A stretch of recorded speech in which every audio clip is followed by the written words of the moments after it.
Vous savez, quand on est jeune, on a cette conviction profonde que la famille sera toujours là pour nous. C'est une pensée réconfortante de croire que nos enfants, nos frères et sœurs, et même notre conjoint, resteront toujours proches, prêts à nous tendre la main lorsque nous vieillirons.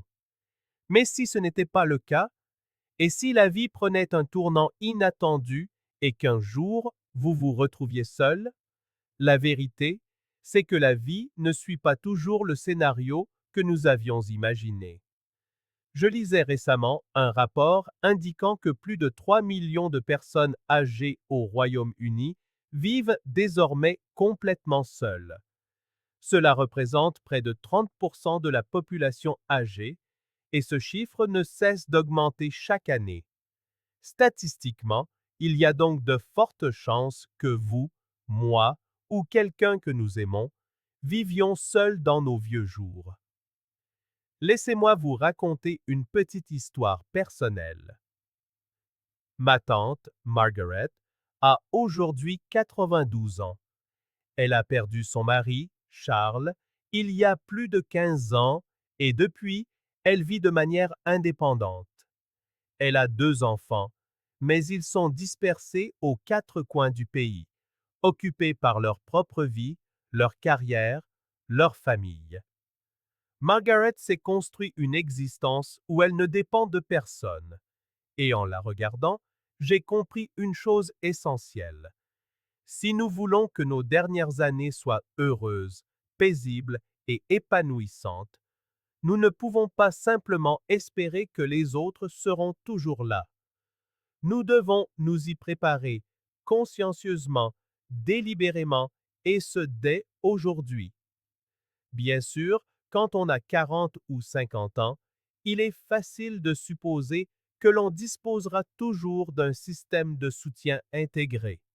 On se dit, mes enfants prendront de mes nouvelles, ou mes frères et sœurs seront dans le coin. Peut-être même, mon conjoint et moi, nous nous aurons toujours l'un l'autre. Mais réfléchissez-y, les enfants prennent leur envol. Ils fondent leur propre famille, souvent à des kilomètres, voire à des pays de distance. Les conjoints, c'est déchirant, nous quittent. Nos frères et sœurs ont leurs propres défis à relever. Les amis se dispersent. Plus on avance en âge, vers 60, 70 ans et au-delà, plus il devient évident que la famille n'est pas une garantie. S'ils sont là, c'est merveilleux. Mais sinon, il faut tout de même pouvoir s'en sortir. Il faut se construire une vie riche, indépendante et joyeuse, quoi qu'il arrive. C'est pourquoi j'ai développé ce que j'appelle mon système d'exploitation à 6 piliers, ou 6POS en abrégé. C'est une fondation qui maintient ma vie solide et pleine de sens, sans dépendre de qui que ce soit. J'ai commencé à travailler sur ce système au début de la cinquantaine, bien avant de penser en avoir besoin. Et aujourd'hui, à l'aube de mes 60 ans, je peux vous dire que c'est l'une des meilleures choses que j'ai jamais faites pour moi-même. Aujourd'hui, je vais vous présenter ces 6 piliers. Ils sont simples mais puissants. Ils constituent le véritable filet de sécurité sur lequel vous pouvez compter après 60 ans. Ils sont votre véritable système de soutien, bien plus fiable que le simple espoir que quelqu'un d'autre sera là pour vous. Et sachez que je vais aborder ces piliers dans un ordre très précis, en gardant le plus important pour la fin. Alors restez avec moi jusqu'au bout, car ce dernier pilier, c'est celui sur lequel tout le reste repose. Alors, allons-y. Premier pilier, la santé physique, votre corps et votre fondation. Je commence par là car, franchement, si vous n'avez pas la santé, le reste n'a plus d'importance. Vous savez, à la fin de la trentaine et dans la quarantaine, je tenais mon corps pour acquis. Trop d'aliments transformés, trop de nuits blanches, pas assez de mouvement. Je me disais toujours, Je m'en occuperai plus tard. Eh bien, laissez-moi vous dire que plus tard arrive bien plus vite qu'on ne le pense. Il y a quelques années, j'ai eu un électrochoc. J'ai dû subir une ablation de la vésicule biliaire et toute cette expérience, les séjours à l'hôpital, la lente convalescence, m'a fait prendre conscience de la fragilité des choses si l'on n'y prend pas garde. Ce n'était pas seulement l'opération elle-même, mais les mois qui ont suivi, à reconstruire ma force, à retrouver mon endurance. Cela m'a rendu humble. Aujourd'hui, je fais de ma santé physique une priorité absolue, comme si ma vie en dépendait, car c'est le cas. Et je ne parle pas de courir des marathons ou de s'épuiser à la salle de sport. Pour moi, il s'agit de revenir à l'essentiel. Je fais de la musculation 3 fois par semaine. Rien d'extrême, juste pour maintenir mes muscles actifs et mon corps fonctionnel. Je vise au moins 7000 pas chaque jour, non pas en planifiant des randonnées complexes, mais simplement en intégrant le mouvement dans ma vie quotidienne. Marcher jusqu'au magasin, prendre les escaliers, faire une promenade dans le quartier après le dîner. Et la nutrition, c'est un point capital. J'ai délaissé les aliments lourdement transformés au profit d'une alimentation riche en fruits, légumes, bonnes graisses et protéines de qualité. Je n'en fais pas une obsession, mais j'y suis attentif, car ce que l'on mange nourrit notre cerveau et notre corps. L'objectif n'est pas seulement d'éviter les maladies. L'objectif, c'est la vitalité. Vous voulez être la personne qui peut encore voyager, marcher sans aide, jardiner, danser à 80 ou 90 ans, pas celle qui est coincée à l'intérieur, piégée par un corps qui a lâché trop tôt. Si vous m'écoutez en ce moment et que vous savez que vous avez mis votre santé de côté, écoutez-moi bien, il n'est pas trop tard. Commencez petit. Marchez 10 minutes par jour. Remplacez un repas malsain par quelque chose de nourrissant et construisez à partir de là. Votre vous du futur vous supplie de prendre votre santé au sérieux dès aujourd'hui. Deuxième pilier, la flexibilité mentale. Gardez l'esprit ouvert. Parlons maintenant du deuxième pilier, tout aussi crucial, votre état d'esprit. Écoutez, vieillir est inévitable, mais devenir rigide, fermé d'esprit, déconnecté, ça, c'est un choix. J'ai vu tant de gens, de bonnes personnes, rétrécir lentement leur monde en vieillissant. Ils arrêtent d'apprendre, ils résistent au changement, ils se moquent des nouvelles technologies, des nouvelles idées, des nouvelles manières de vivre. Et avant même de s'en rendre compte, ils sont piégés dans un monde très petit et très solitaire. Je ne veux pas de ça pour moi, et je ne le veux pas pour vous non plus.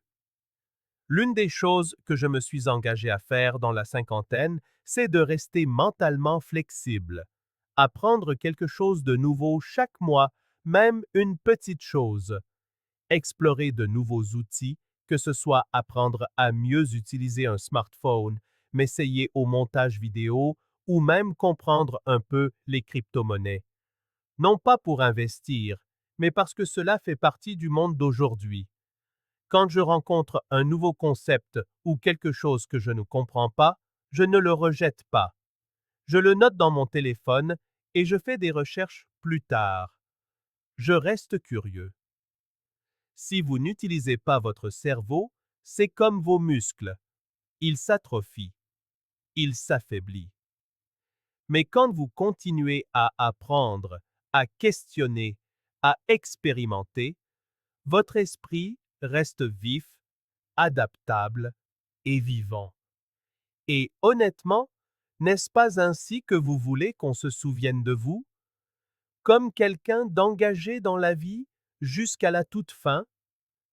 La technologie, la culture, même notre façon de communiquer, tout cela continuera d'évoluer. Ne vous laissez pas distancer. Impliquez-vous, adaptez-vous, restez ouvert. C'est l'un des plus grands cadeaux que vous puissiez vous faire. Passons maintenant au troisième pilier, un pilier qui me tient particulièrement à cœur. Il s'agit du but et de la passion. Car soyons honnêtes, si vous n'avez pas de raison de vous lever le matin, si vous n'avez pas l'impression de contribuer encore à quelque chose de significatif, la vie peut vite perdre de sa saveur. Je l'ai vu maintes et maintes fois. Les gens prennent leur retraite. Ils organisent une petite fête, font un voyage ou deux, puis le silence. Les jours se ressemblent. L'enthousiasme s'estompe. Ils se sentent invisibles, inutiles, comme si les plus beaux chapitres de leur vie étaient déjà derrière eux. Mais voilà le truc. Ces chapitres ne sont vierges que parce qu'ils ne les ont pas encore écrits. La retraite n'est pas une fin. C'est un nouveau départ. On ne cesse pas d'avoir de l'importance quand on arrête de travailler. On ne cesse pas de contribuer. On change simplement la manière de le faire. Et si on s'y prend bien, cela peut être la phase la plus créative et la plus épanouissante de toute une vie. Quand j'ai arrêté de travailler à plein temps, je savais que je devais trouver de nouvelles passions pour combler l'espace que le travail avait si longtemps occupé. Pour moi, cela s'est tourné vers la création. J'ai commencé à écrire davantage. J'ai exploré la photographie, une chose qui m'avait toujours intrigué, mais pour laquelle je n'avais jamais eu le temps. Finalement, je me suis même lancé dans la création de vidéos, ce qui a mené à cette chaîne que vous regardez aujourd'hui. Vous n'avez pas besoin de créer une entreprise ou d'écrire le prochain grand roman, à moins que vous n'en ayez envie, bien sûr. La passion peut être n'importe quoi. Faire du bénévolat dans un centre communautaire, être le mentor de jeunes, apprendre à peindre, construire des maquettes de bateaux, tout ce qui vous illumine de l'intérieur. Il n'est pas nécessaire que cela rapporte de l'argent. Il n'est pas nécessaire d'impressionner qui que ce soit. Il faut juste que cela compte pour vous. Je pense souvent à la célèbre étude de Bronnie Ware qui a travaillé avec des personnes en soins palliatifs. Elle a documenté les plus grands regrets des mourants. Et tout en haut de la liste se trouvait « J'aurais aimé ne pas avoir travaillé si dur ». Non pas parce que le travail en soi était mauvais, mais parce qu'ils étaient passés à côté des passions, des relations, des aventures qu'ils auraient pu vivre à la place. Ne laissez pas cela vous arriver. Trouvez votre passion maintenant, alors qu'il vous reste tant de temps pour en profiter. Vous avez encore des pages blanches à remplir et croyez-moi, l'histoire que vous pouvez écrire à 60, 70 et même 80 ans peut être tout aussi vibrante, sinon plus, que tout ce qui a précédé. Ce qui m'amène naturellement au quatrième pilier, la prospérité et la sécurité financière.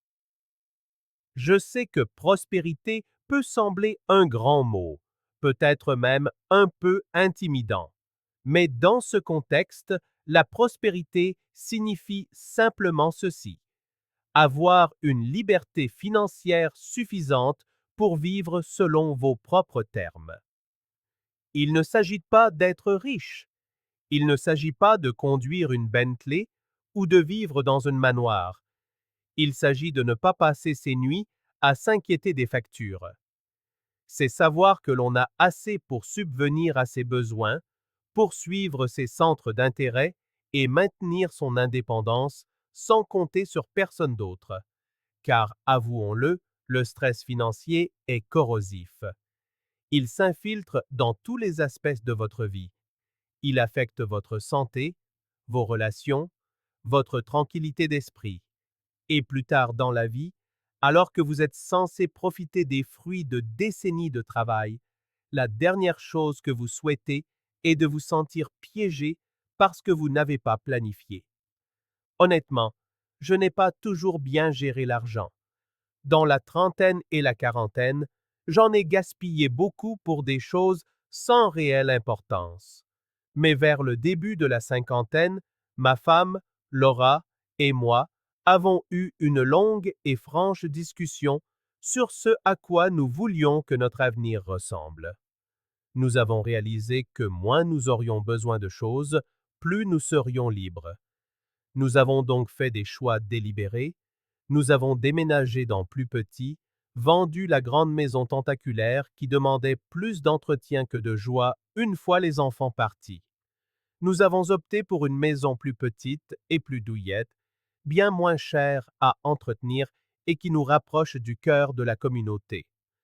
Nous avons aussi commencé à simplifier notre style de vie. Nous n'avons pas supprimé les choses que nous aimions, comme les voyages ou un bon dîner de temps en temps, mais nous sommes devenus beaucoup plus conscients de nos dépenses. C'est incroyable comme il est libérateur de réaliser qu'on n'a plus besoin de rivaliser avec qui que ce soit. On n'est plus en compétition. On n'essaie plus d'impressionner. On vit simplement heureux selon ses moyens. Et pour le plaisir, tout en générant un petit revenu, je me suis mis à acheter et à vendre des livres de collection et des jouets vintage. J'adore chiner dans les marchés locaux et revendre des trouvailles rares sur eBay. Parfois, le profit n'est que de quelques euros. Parfois, c'est une petite manne. Mais au-delà de l'argent, cela me donne un sentiment d'engagement, de créativité, et oui, un petit plus pour le compte d'épargne ne fait jamais de mal. Voici la chose essentielle que je veux que vous entendiez. L'indépendance financière ne signifie pas nécessairement que vous n'allez plus jamais travailler. Elle signifie que vous avez le choix de ce que vous faites et pour qui vous le faites.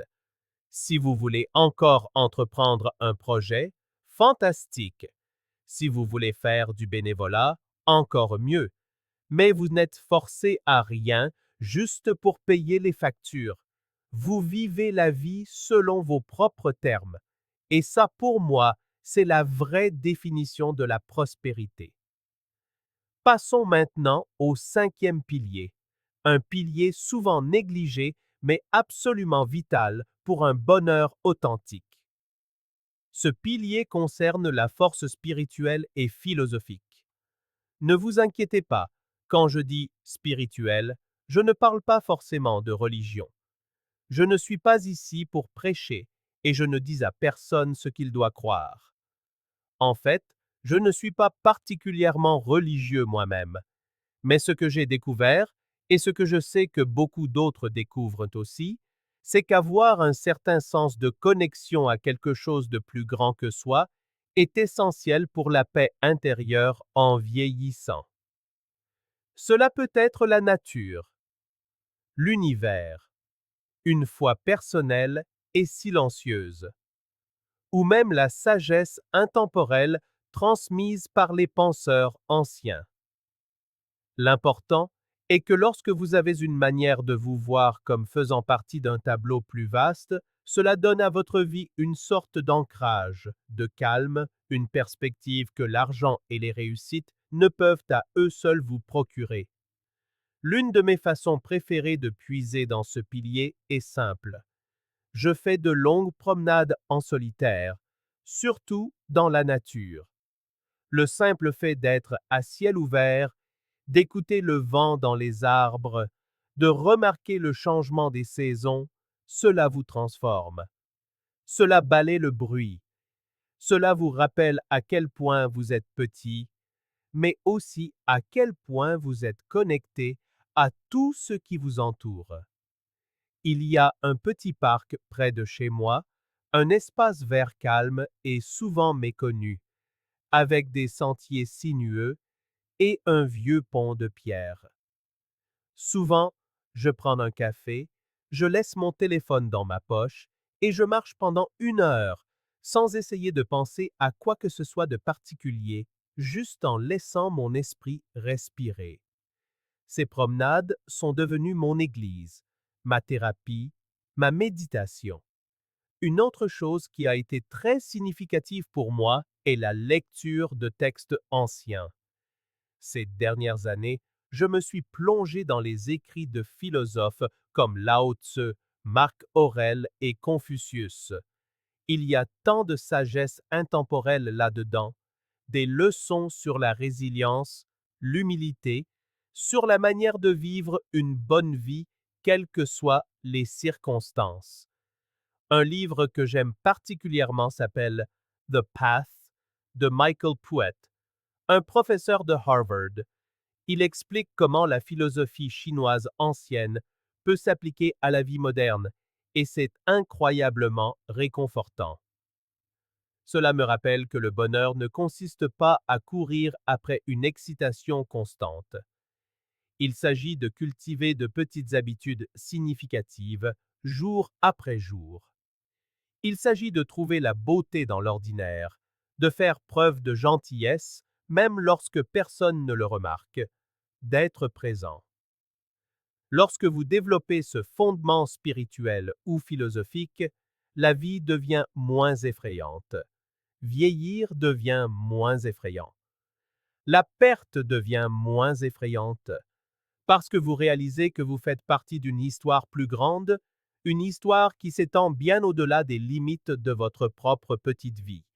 Et cette perspective, elle rend tout plus facile à supporter. Elle rend la joie plus profonde. Elle rend le chagrin plus léger. Elle fait que la solitude semble sacrée plutôt que solitaire. Si vous n'avez pas déjà une pratique spirituelle ou philosophique, c'est le moment idéal pour en explorer une. Non pas pour l'approbation de quelqu'un d'autre, mais simplement pour votre propre tranquillité d'esprit. Ce qui nous amène au sixième et dernier pilier, votre cercle social. Soyons clairs à ce sujet. Après 60 ans, les relations comptent plus que jamais. Mais pas n'importe quelle relation. Les bonnes relations. Je ne parle pas de collectionner des centaines de connaissances sur Facebook ou d'essayer de maintenir un vaste réseau de liens superficiels. Je parle de cultiver un petit groupe soudé de personnes dont vous vous souciez sincèrement et qui se soucient de vous en retour. Car voici la dure vérité, la solitude tue. Étude après étude, il a été démontré que la solitude chronique est aussi mauvaise pour la santé que de fumer 15 cigarettes par jour. Elle augmente le risque de maladies cardiaques, de démence, de dépression et de mort prématurée. Lorsque le soutien familial devient moins fiable, que les enfants sont occupés, que les conjoints disparaissent, que les frères et sœurs déménagent, les amis peuvent devenir votre famille de cœur. Mais il faut le faire de manière délibérée. Les bonnes amitiés ne naissent pas par hasard. Elles demandent des efforts, de l'attention et surtout des expériences partagées. Quand j'étais plus jeune, j'avais des dizaines d'amis occasionnels. Après une soirée, je me souvenais à peine à qui j'avais parlé ou de quoi nous avions ri. C'était amusant, bien sûr, mais c'était superficiel. Aujourd'hui, à 60 ans passés, je peux compter mes vrais amis sur les doigts d'une main, et c'est exactement comme ça que je le veux. Ce sont les gens qui, je le sais, seraient là pour moi sans même que je le demande.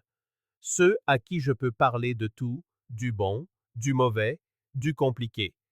Et ils savent qu'ils peuvent faire de même avec moi. Il n'y a pas de jugement, pas de comptes à tenir, juste un respect mutuel, de l'affection et de la confiance. L'une des façons dont j'ai construit et entretenu ces amitiés est de m'engager activement dans des activités que j'aime et de trouver d'autres personnes qui les aiment aussi.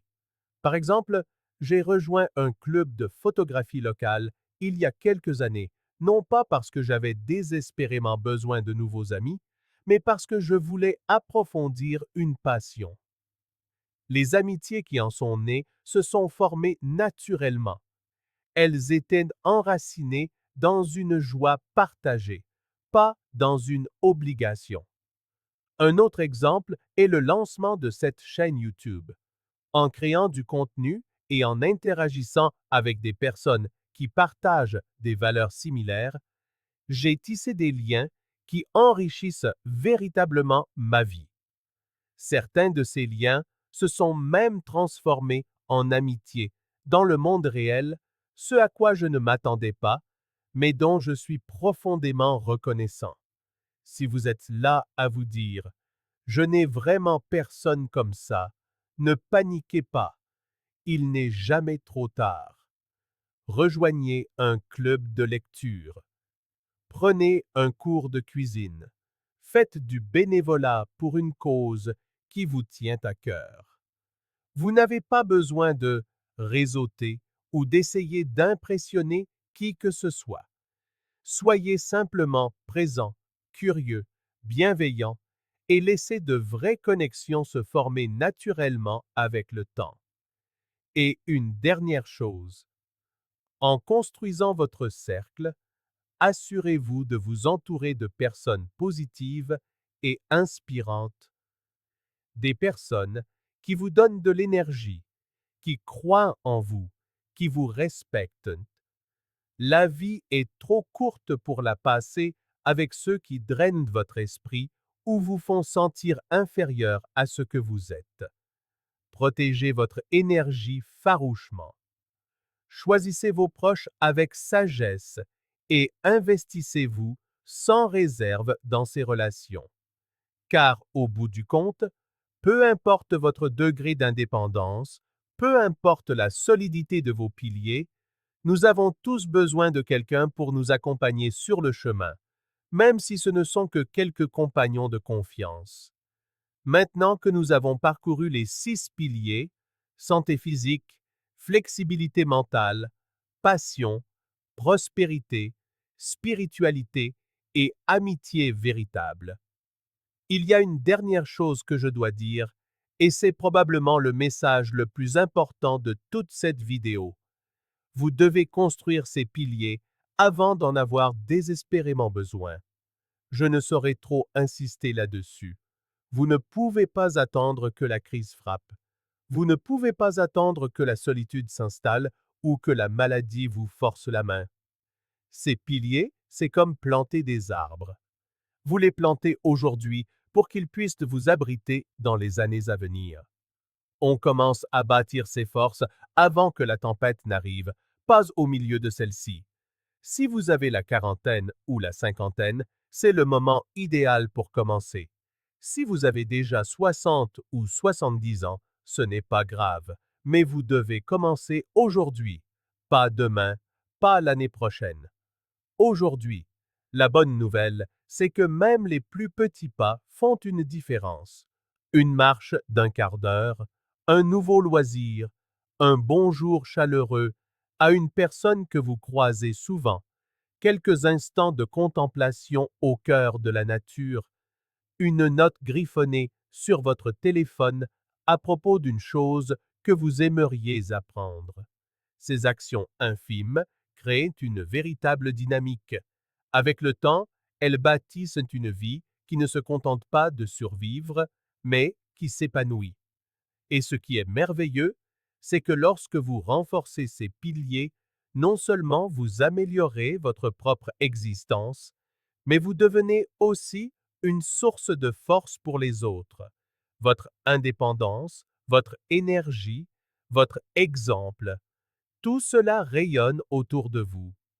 Vous inspirez vos enfants, vos amis et même les inconnus que vous croisez sur votre chemin.